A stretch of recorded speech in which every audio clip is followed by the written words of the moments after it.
you guys, so today we're going to do a little review on factoring because it's been a while since we've done it, and we're going to get into some pretty good factoring, like finding greatest common factors and things like that. And so we really just need to take a step back and see if we remember how to factor. So I'm going to start by saying this. First of all, factoring is multiplication. Okay, it's taking one number by another number to get the product. So it's the things that you multiply to get the answer is what I'm saying. Okay, so the factors of 12, well, you can do this a number of different ways, and so we are going to do 12 a couple different ways. If I was going to multiply two numbers to get 12, I could multiply 2 times 6, and that would give me 12. I could also multiply 3 times 4, which would give me 12. I could also do 1 times 12. That would give me 12.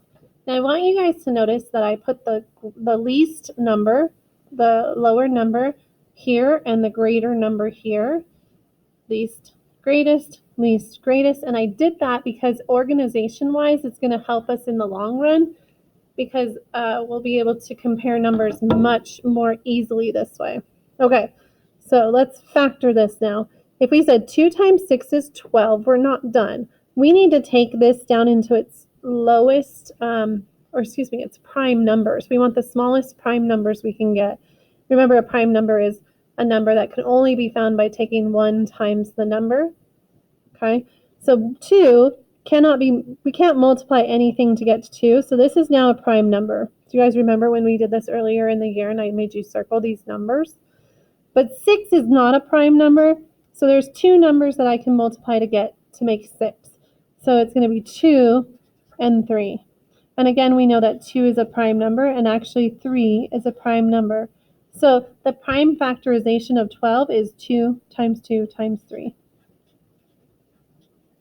That's the prime factorization of 12.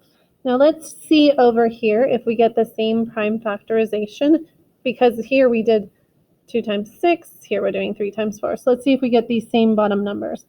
Well, we just said 3 is a prime number, so that's going to stay there. But 4 is not. 4 is 2 times 2, which are 2 prime numbers. So I now have 2 times 2 times 3. Again, I go from the least number to the greatest number. So there's my prime factorization there. They match. Let's see if this one will match. We have 1 times 12. 1 is a prime, but 12 is not. So I can choose to do 3 times 4. I can choose to do 2 times 6, whatever I want. I'll do 3 times 4. 3 is a prime. 4 is not. 4 can be broken into 2 times 2. So now my prime factorization here is 1 times 2 times 2 times 3. And we know anything times 1 is that. So we don't need to worry about there being 1s here. There's like a hidden 1 here. All right, so that's the prime factorization of 12. 2 times 2 times 3. Okay, let's try some hard ones now. Actually, I'm going to switch pens because I don't like it when they get all dried out and they make that weird noise. So let's hope that this purple pen's not dry.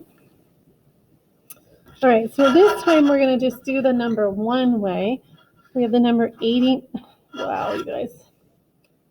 That's doing so good here. Let's try one more pen. Perfect, 89. We have the number 89. We draw our factor tree. And then I think, okay, what two numbers make 89? Well, gosh, that's really hard. And because this is a, what would you say? This is a odd number. Couldn't think of a name, odd number. I know that I can't divide it by 2. So I'm going to do 89 divided by 3 and see if we can come up with anything. Because we need numbers here. And if I do 1 times 89 like here, it's just kind of a wasted step. So let's do 3 into 89. We'll go twice. 6. That'll give me 29. Uh-oh, this isn't looking so good. 3 into 29 would go 7 times. Oh, but I'm going to have a remainder. So I'm looking at this thinking, is it possible that 89 is a is a prime number? I can't think of anything that would make 89. So that would mean that my prime factorization is 1 times 89. And that would be the end of that. Okay. Let me get you guys another one so we can go over a couple of the hard ones. All right, we're going to do the number 33. So when I see 33, I think, what math facts do I know that will get me to 33? And I go, oh, 3 times 11. Now, 3 is a prime number, and now we have to think, is there any numbers that I can multiply together to get the product of 11? And the answer is no. So the prime factorization is 3 times 11. Sometimes it's just going to be that easy, and you don't have to do a ton of work. So here's the opposite of that, though. I'm going to use the number 52. Now, 52 is not one of those numbers that we use super, super often, so you might not know instantly what times what makes 52. But since you have an even number here in the ones column, you can divide that by 2 to get a number that could go here. So I'm going to take 52 divided by 2. 2 goes into 5 twice, which gives me 4. Remainder of 1 there, so bring down the 2. 2 goes into 12 6 times. So now I know it's 2 times 26 would make 52.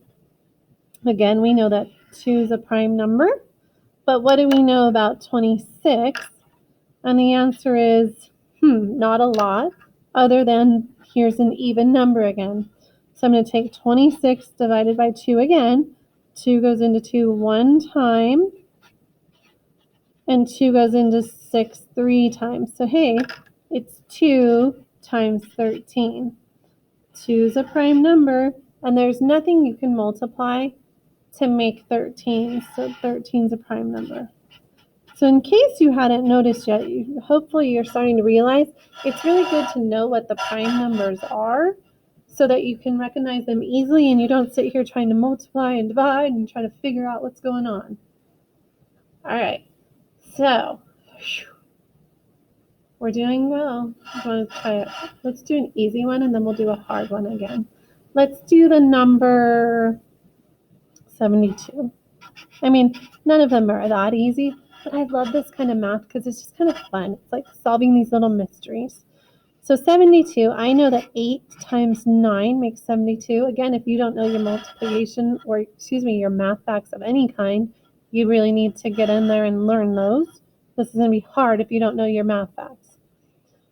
All right, let's break down 8 because I know that's not a prime number. I know it's 2 times 4, and yes, 2 is a prime, but 4 is not.